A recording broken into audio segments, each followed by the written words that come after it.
Hi, I'm Wade, And I'm Kat. and this is a dash of info. Little things you want to know. So, Kat, I'm going to try to set this up. When you picture a werewolf, you probably think of a Hollywood monster, hair sprouting under a full moon, a tortured man caught between human and beast or woman, and of course, silver bullets to finish the job off, right? Right, right. But the legends of humans turning into werewolves is far older and far stranger than the movies ever imagined. So we're gonna dig into this one. So for thousands of years, cultures across the world have told stories of people that transformed into wolves, sometimes as punishment and sometimes as warriors, sometimes as, well, monsters. Right. Those tales mix fear, fascination, survival instincts in ways that reveal just as much about human psychology as they do about folklore. Yeah. So let's get into the origins of werewolves.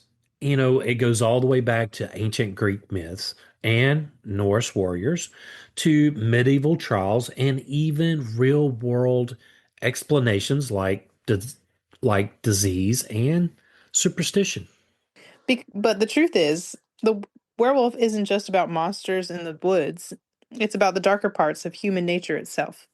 In Greek mythology, the story of King Lycaon is one of the earliest tales of a human to wolf transformation. According to that legend, Lycan angered Zeus by serving him a meal made from human flesh. Hmm. As punishment, Zeus, naturally Zeus being Zeus, he transformed him into a wolf, forever blending man and beast. Well, Because, and Zeus was a uh, pretty cool guy. yeah, we'll have to talk about the Greek gods. We'll have to talk about all of the like the polytheistic gods, I think, because they all have different stories. All kind of the same, but Well, I mean, Zeus freed his brothers and sisters from the belly of their father. it's wild. I'm just saying, Zeus was a pretty cool guy. All right. Well, we got to start with the Titans then, and then talk about the Greeks. Okay, it sounds good. All right. But this myth gave rise to the term lycanthropy, which derived from the Greek words lycos, wolf, and anthropos, man, and it still appears in modern descriptions of werewolf-like conditions. Yeah, so Roman writers, including Pliny the Elder. Hey, guess who made an intro to our episode here? Oh, love it. He also recorded accounts of men transforming into wolves. And they were often framed as divine punishment or the result of moral transgression, sin, taboo, or violating the natural order. Yeah, so in these early European folklores, the wolf became a symbol of the wild, dangerous, and untamed aspects of, well, human nature. And it blurred that line between morality and monstrosity. In Norse culture, some warriors were often known as Ulfindar, fierce fighters who donned wolf skins and sought to channel the strength, ferocity, and cunning of wolves in battle. So these warriors embodied the wolf's power, making them both feared and respected on the battlefield. Well, I mean, yeah. For sure. So then you get some Germanic folklore that also features numerous tales of men cursed to become wolves, usually as punishment for breaking social norms or religious laws. Yeah. Surprise. Yeah. So these stories often emphasize moral lessons, warning listeners of the consequences of violating, well, sacred laws and rules. Right. So across these traditions, wolves were admired for their strength and loyalty to the pack, yet feared as ruthless predators.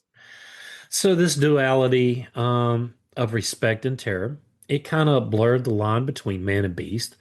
It kind of reminds me of our Scarecrow episode. Just a hair. Just a little bit. And it really set the stage for enduring werewolf legends and later European folklore. During the medieval period, the Christian church increasingly demonized wolves, portraying them as symbols of sin, evil, and even the devil himself. Mm. Oh So, no, not yeah. the Christian church demonizing something else. So wolves became the metaphor for that spiritual danger. It was wolves that lurked in the forest, and it was temptation that lurked, for the soul, right?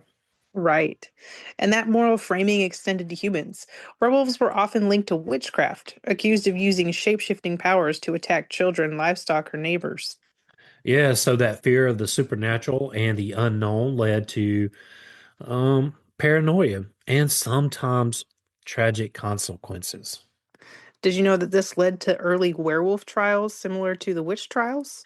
I did not know there were werewolf trials until you put this on the list, and I was like, what? And this is actually going to come out before that, but yeah, I didn't know that. Right. So And those trials swept through France, Switzerland, and Germany during the 1500s and the 1600s. yeah, and these accused people, men and women, they faced interrogation, torture, and execution as communities sought to root out those suspected monsters, right? Right. In Livonian folklore from the Baltic region, werewolves weren't always seen as evil. Yeah, some were considered protectors using their wolf form to defend the village from witches and other supernatural threats. I think I need to go to the Baltic region. Um, right after the Norse regions. Yeah, Okay, for real. There you go. Go to the Norse region first, then go to the Baltic region. for sure, for sure. Hey, you know what, Cap? I think before we really get into the stories there, I think we really need to kind of take a quick break here. Sounds good. Pause for the cause. Stay with us. We'll be right back. Looking for your favorite band, team, or TV show, maybe that movie? Since 1969, Old Glory has been the ultimate destination for officially licensed merchandise, with over 300,000 items in music, sports, movies, TVs, and popular culture. And you have Christmas coming up. Have that hard to find person that you're looking for? Check out Old Glory. At checkout, use our exclusive listener discount code and get 15% off any product. All you have to do is put InfoGo in at checkout. That's InfoGo at oldglory.com. You can find the link in the show notes. Are you too hot at night? Well, say hello to the world's softest sheets. Cozy Earth's bamboo sheet set keeps you cool, dry, and comfy all night long. It's made from bamboo. They're moisture wicking, breathable, and get even softer with every wash. Did you even know that you can make sheets out of bamboo? I didn't. I thought that was awesome. And they have pajama sets. Pure cozy elegance, stylish, silky, praised on Good Morning America and in style, and backed by thousands of five-star reviews. You can't beat the 100-night sleep trial and free shipping on over $50 plus a 10-year warranty for sheets.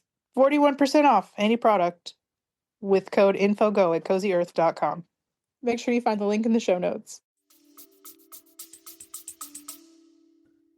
And we're back. In these stories, transformation was a source of power rather than punishment, a tool for safeguarding the community. Yeah, in parts of Eastern Europe, the boundaries between supernatural creatures, well, they could be fluid, right? They just constantly moving and ever evolving. Yeah, right. The tales sometimes blurred the lines between vampires and werewolves, suggesting a shared connection to the spirit world and nocturnal danger. Mm. And this was across many cultures.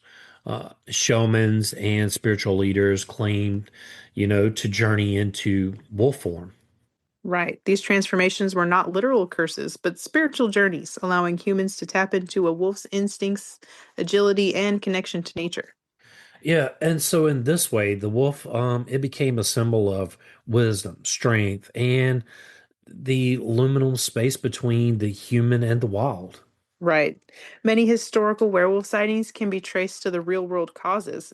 So, for examples, rabies transmitted through wolves or dogs, as they bit, which could cause aggression, foaming at the mouth, and delirium. And these behaviors that might seem wolf-like were fearful to the communities around them because they really didn't understand it, right? Right. But there's also a medical lycanthropy, which is a rare psychological condition in which individuals genuinely believe they're transforming into werewolves, sometimes acting out in these delusions. And finally, the werewolf myth was sometimes used for social scapegoating. No, really? What? Yeah, so outsiders, criminals, or anyone considered dangerous could be branded a werewolf, turning folklore into a tool for fear, control, and persecution. Which? See, if Uh, they put them in the chair and dunk them in the water, if they drowned, they're human, and if they don't, they're a witch. right. Either way it goes, you're toast, man. Yeah, right. So the werewolf has always been more than a creature of folklore. It's been a mirror of human fears, the fear of wilderness, fear of sin, fear of disease, and the fear of losing control of ourselves. Yeah, back then they didn't really understand a lot. So when you didn't understand it, you could associate it with something that, Everybody deemed bad. yes, so from the ancient Greek myths to the medieval trials to the modern horror films, werewolves kind of reflect a timeless question. What happens when the beast inside of us is unleashed? Ooh, that's a good question. Yeah, and that's not for us to answer. That's for the listener to answer, right? Absolutely. So the next time you hear a wolf howl in the night, remember, it's not just an animal's call. Yeah, it could be an echo of one of humanity's oldest legends. It could be a story that continues to shape our fears, our imagination, and, well, our fascination with the wild side of human nature. Right. I thought this was fun. I enjoyed this. Well, I'm glad. I have my favorite animal is a wolf. So of course I Oh, have mine too. Mine too. really. Yeah, I have so my stepmom was she's from Montana, and there's this artist out there. I can't remember his name, but anyway, he's passed on now, but he used to paint like wolves in the wild and stuff. Hmm. And I have tons of paintings, and yeah, I'll have to take some pictures for you. The wolf is my one of my favorite creatures too. And we really need to do one on the eradication of wolves in Yellowstone and Yosemite. Hmm. Um, Absolutely. I would love to go visit a sanctuary or volunteer at a sanctuary sometime for wolves. My mom had picked up one when I was a baby. They named her Cheyenne, and I always knew about her up until I was probably about 13 when she got, old. well, She got too old. you They know, tried to send her back to a sanctuary at some point, but she had been domesticated for so long the pack would not accept her. So that was kind of sad. yeah, well, all dogs derive from wolves. Yeah, Yeah, I'm telling you, or we need to put it on the shopping list there. sounds good. Yeah. All right. If you would like to support this podcast, tell a friend and help get the word out. Yeah. And if you would like to help us keep the show going, you can do so at Patreon. The link is in the show notes. William and I want to thank you for listening. Yes, thank you.